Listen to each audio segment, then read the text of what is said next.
ആ ഇപ്പോഴാ ഞാൻ ശ്രദ്ധിച്ചത്. എന്റെയും ചേട്ടന്റെയും ശബ്ദം ഒരുപോലെ ഇരിക്കുന്നു. ഇത് രണ്ടും സായിപ്പിന്റെ ജാരസന്തതികളാണ്. സുറിയാനി സഭയെ പിളർത്തി സായിപ്പ് ഒന്നാമത് പിളർത്തിയത് CSI ആയി, രണ്ടാമത് പിളർത്തിയത് മാർത്തോമയായി. അതുകൊണ്ട് അവർ തമ്മിൽ അത്തരത്തിൽ ഒരു ബന്ധമുണ്ട്. പാരമ്പര്യം, പൈതൃകം, മിസ്റ്ററീസ്, ഇതിൽ നിലനിൽക്കുന്ന സുറിയാനി സഭയുടെ ആ ഗാത്രത്തിൽ വിള്ളലുണ്ടാക്കുവാൻ എന്ത് ചെയ്യണമെന്ന് സായിപ്പ് കൂലങ്കൂഷമായി ചിന്തിച്ചപ്പോൾ സായിപ്പിന് മനസ്സിലായി ഈ സുറിയാനി സഭാഗാത്രത്തിൽ വിള്ളലുണ്ടാക്കാൻ ഏറ്റവും ബെസ്റ്റ് പരിപാടി ഒരു സെമിനാരി സ്ഥാപിച്ച്, അതും സുറിയാനി സഭയുടെ ഹൃദയഭൂമിയായ കോട്ടയത്തുകൊണ്ട് ഒരു സെമിനാരി വെച്ചാൽ സുറിയാനിക്കാർക്കിട്ട് ഇതിനേക്കാൾ നല്ലൊരു പണി കൊടുക്കാനില്ലെന്ന് കണ്ടിട്ട് സായിപ്പ് എന്ത് ചെയ്തു? സായിപ്പ് ദീവന്നാസ്യോസ് തിരുമേനിയോട് പറഞ്ഞു, പുലിക്കോട്ട് തിരുമേനി, ജോൺ മൺറോയെ ഒരു ഹൃദയത്തിൽ ആരാധ്യ സ്ഥാനത്ത് നിർത്തുമ്പോൾ പുലിക്കോട്ട് മറ്റാൻ പറഞ്ഞു വേണ്ട, നമുക്കൊരു സെമിനാരി സ്ഥാപിക്കണം. അങ്ങനെ ഇവർ വന്നിട്ട് കോട്ടയത്ത് ഈ രാജ്ഞി കൊടുത്ത സ്ഥലത്ത് അവർ സെമിനാരി വെക്കണം. അപ്പൊ സുറിയാനി സഭയിൽ സുറിയാനിക്കാരനായിട്ടോ ഒരു ശുശ്രൂഷകനായിട്ടോ പുരോഹിതനായിട്ടോ വരണമെങ്കിൽ സെമിനാരി പഠനം ഒരാവശ്യം ആണെന്നല്ല, അതൊരു അനാവശ്യമാണ്. സൺഡേ സ്കൂൾ പഠിപ്പിക്കുന്ന ആളുകളെ നോക്ക്, അവർക്ക് എത്ര പേർക്ക് ഈ പുമിയോൻ സദ്രാകളിൽ പറഞ്ഞിരിക്കുന്ന എന്താണെന്ന് അറിയാം, ഈ ഗീതങ്ങളിൽ പറഞ്ഞിരിക്കുന്ന എന്താണെന്ന് അറിയാം, ഈ ലിറ്ററേച്ചർ തിയോളജി എന്താണെന്ന് അറിയാം. പക്ഷെ അവരോട് ചോദിച്ചാൽ അവർക്കെല്ലാം ഏറെക്കുറെ ഒരു നോളജ് വെസ്റ്റേൺ തിയോളജിയെ പറ്റിയുണ്ട്. മലങ്കര സുറിയാനി സഭയ്ക്കകത്ത് ബ്രിട്ടീഷുകാരുടെ വിശ്വാസ ആചാരങ്ങളെ തിരികെ കയറ്റി അവരുണ്ടാക്കിയ രണ്ട് പിളർപ്പുകൾ, ആ രണ്ട് പിളർപ്പുകളാണ് മാർത്തോമ സഭയും CSI സഭയുമായിട്ട് രൂപപ്പെടുന്നത്.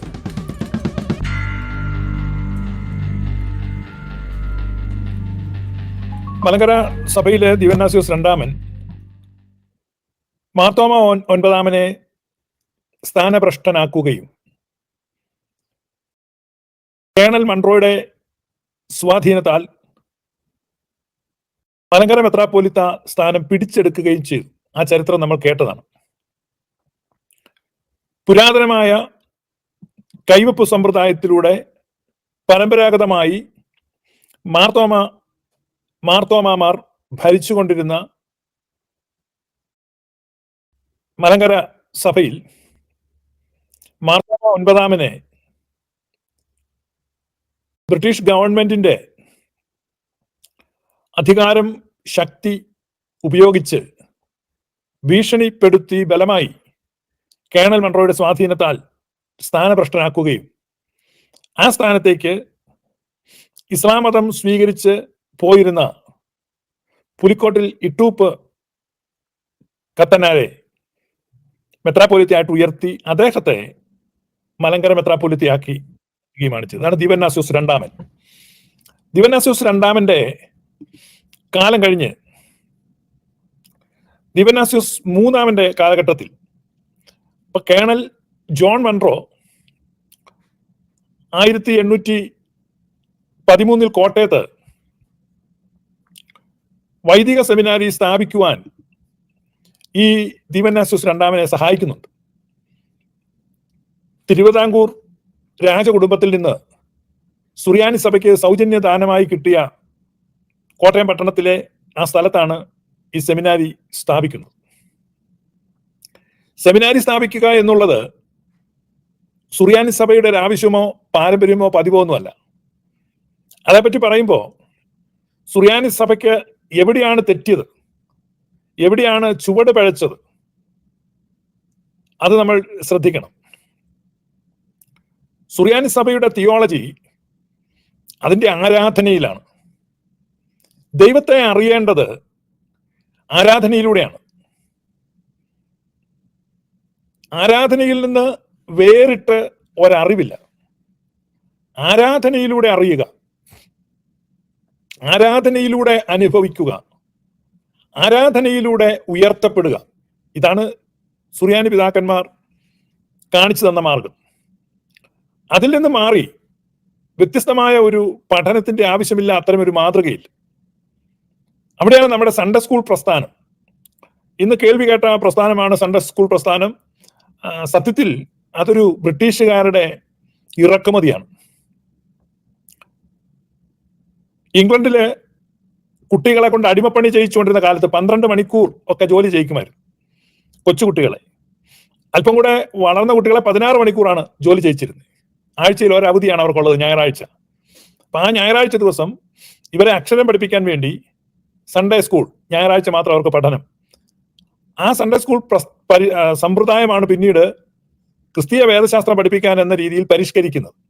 അടിമ കച്ചവടവും സമ്പ്രദായവും ഒക്കെ അവസാനിച്ചപ്പോൾ സൺഡേ സ്കൂൾ ഒരു ചോദ്യചിഹ്നമായി.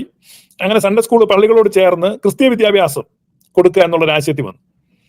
എന്നാൽ സുറിയാനി പൈതൃകത്തിലും സുറിയാനി പാരമ്പര്യത്തിലും ഈ സൺഡേ സ്കൂളിന്റെ ആവശ്യമില്ല. ആരാധന മതി. ഈ പ്രൊട്ടസ്റ്റന്റ് ചർച്ചുകളിൽ നമ്മൾ ചെന്നു കഴിഞ്ഞാൽ men's Bible study, women's Bible study, children's Bible study, elders Bible study, widows Bible study, widowers Bible study, young adolescents Bible study. ഞാൻ കളിയാക്കുന്നതല്ല. നിങ്ങൾക്ക് ഏത് കൊള്ളാവുന്ന ഏത് പ്രൊട്ടസ്റ്റന്റ് ചർച്ചിന്റെ വെബ്സൈറ്റ് പരിശോധിക്കുകയോ അവരുടെ പരിപാടികൾ പരിശോധിക്കുകയോ ചെയ്യും. ഇങ്ങനെയാണ് അവർ ഡിവൈഡ് ചെയ്യാണ് എല്ലാത്തിനും. പക്ഷെ ആരാധന നിങ്ങൾക്കറിയാം, ഈ പ്രൊട്ടസ്റ്റന്റുകാരുടെ പള്ളികളിൽ ചെന്ന് കഴിഞ്ഞാൽ കുഞ്ഞുങ്ങൾക്ക് ആരാധന വേറെ, ചെറുപ്പക്കാർക്ക് ആരാധന യൂത്ത് വർഷിപ്പ്. നിങ്ങൾക്ക് മലയാളി പെന്തക്കോസ്തുകളും വിദേശ രാജ്യത്തുള്ളവർക്ക് യൂത്ത് വർഷിപ്പ്. എന്താണ് യൂത്ത് വർഷിപ്പ്?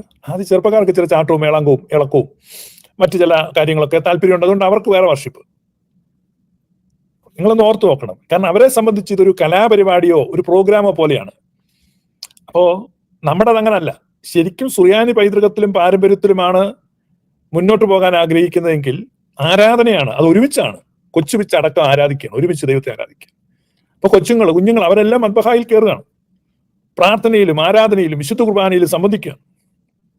അവരോട് ചേർന്ന്, അല്ലെങ്കിൽ മദ്ബഹായിൽ തിരക്ക് കൂടുതലാണെങ്കിൽ ആഴ്ചകളിൽ ഊഴം വെച്ച് കയറാം. ഇന്നിപ്പോ മദ്ബഹായിലൊന്നും കയറാനും ശുശ്രൂഷിക്കാനൊന്നും ചെറുപ്പക്കാരില്ലാതെ വന്ന സ്ഥിതിയാണ്. കഴിഞ്ഞ ദിവസം എന്നെ കേരളത്തിലുള്ള ഒരു പള്ളിയിൽ നിന്ന് ഒരാൾ എന്നെ വിളിച്ചു. ഇന്ത്യൻ ഓർത്തഡോക്സ് പള്ളിയാണ്. അപ്പൊ അവിടുത്തെ ഒരു ട്രസ്റ്റിയാണ്. അദ്ദേഹമായിട്ട് ഇങ്ങനെ സംസാരിച്ചപ്പോൾ അദ്ദേഹം പറയാണ് ശുശ്രൂഷിക്കാൻ ആളില്ല, 7ാം ക്ലാസ്സിൽ പഠിക്കുന്ന പിള്ളേരെയാണ്. ഞാൻ പറഞ്ഞു വളരെ നല്ല കാര്യമാണ്. കാരണം ഈ 12th ഒക്കെ ആകുമ്പോൾ തന്നെ പിള്ളേരെല്ലാം വിദേശത്തേക്ക് പോവാ. 10th കഴിഞ്ഞാൽ പിന്നെ മദ്ബഹായി ശുശ്രൂഷിക്കാൻ ആളില്ലെന്ന് പറയും. അപ്പൊ ഇത് മനസ്സിലാക്കേണ്ടത് കൊച്ചു പിള്ളേരെ അടക്കം ആരാധനകളും കുദാശകളും വായനകളും ഗീതങ്ങളും അഭ്യസിപ്പിക്കുക. അതിലൂടെയാണ് സുറിയാനി സഭയുടെ ദൈവശാസ്ത്രം ഒരു വ്യക്തിയെ രൂപപ്പെടുത്തുന്നത്. അല്ലാതെ സഭയിൽ നിന്ന് പള്ളിയിൽ നിന്ന് വേറിട്ട് മറ്റൊരു സ്ഥലത്ത് പഠിക്കേണ്ടതല്ല ഇത്. ആ പഠനം പാശ്ചാത്യ ദൈവശാസ്ത്രത്തിലാണ്. കാരണം പാശ്ചാത്യ സഭയിൽ ആരാധനയില്ല, പ്രസംഗമേ ഉള്ളൂ. അപ്പൊ പ്രസംഗത്തിന് പരിശീലനം ആവശ്യമാണ്. പ്രസംഗ പരിശീലന കളരിയാണ് അവിടെ. അതുകൊണ്ടാണ് സെമിനാരി അവർക്ക് ആവശ്യമായിട്ട് വരുന്നത്. സുറിയാനി സഭയിൽ ആരാധനയാണ്, ദൈവശാസ്ത്രം അതിലാണ്. ലിറ്റർജിക്കൽ തിയോളജിയാണ് എന്ന് പറഞ്ഞാൽ ആരാധനാക്രമത്തിന്റെ അകത്ത് ദൈവശാസ്ത്രത്തെ സന്നിവേശിപ്പിച്ചിരിക്കുകയാണ്. ആരാധനാക്രമത്തിൽ നിന്ന് അകന്ന് വേറിട്ട് മറ്റൊരു ദൈവശാസ്ത്ര പഠനമില്ല, അതിന്റെ ആവശ്യവുമില്ല. അപ്പൊ സുറിയാനി സഭയിൽ സുറിയാനിക്കാരനായിട്ട് ഒരു ശുശ്രൂഷകനായിട്ടോ പുരോഹിതനായിട്ടോ വരണമെങ്കിൽ സെമിനാരി പഠനം ഒരാവശ്യം ആണെന്നല്ല, അതൊരു അനാവശ്യമാണ്.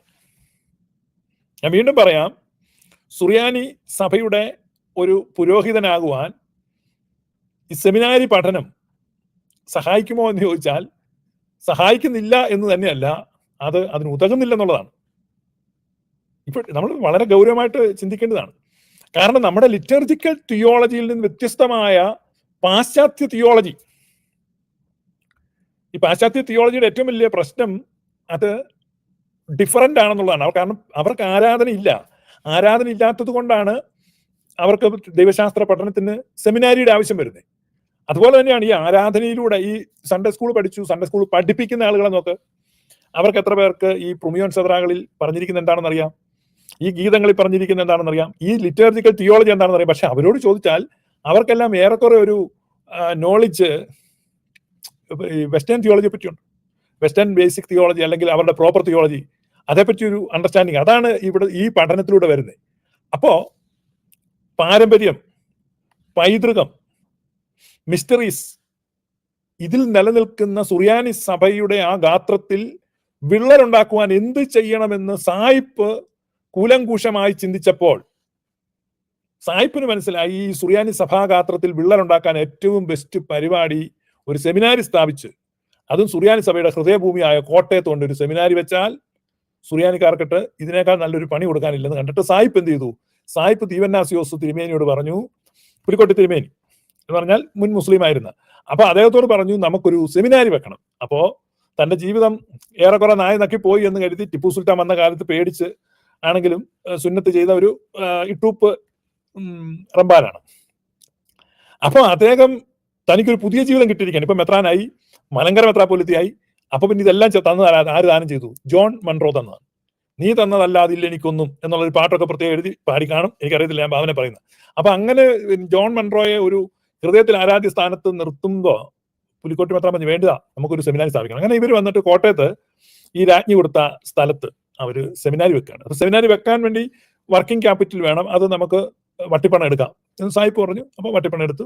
അങ്ങനെ കോട്ടയം പഴയ സെമിനാരി സ്ഥാപിക്കപ്പെടുന്നു. അത് 1813 വൈദിക സെമിനാരി സ്ഥാപിക്കുന്നത്.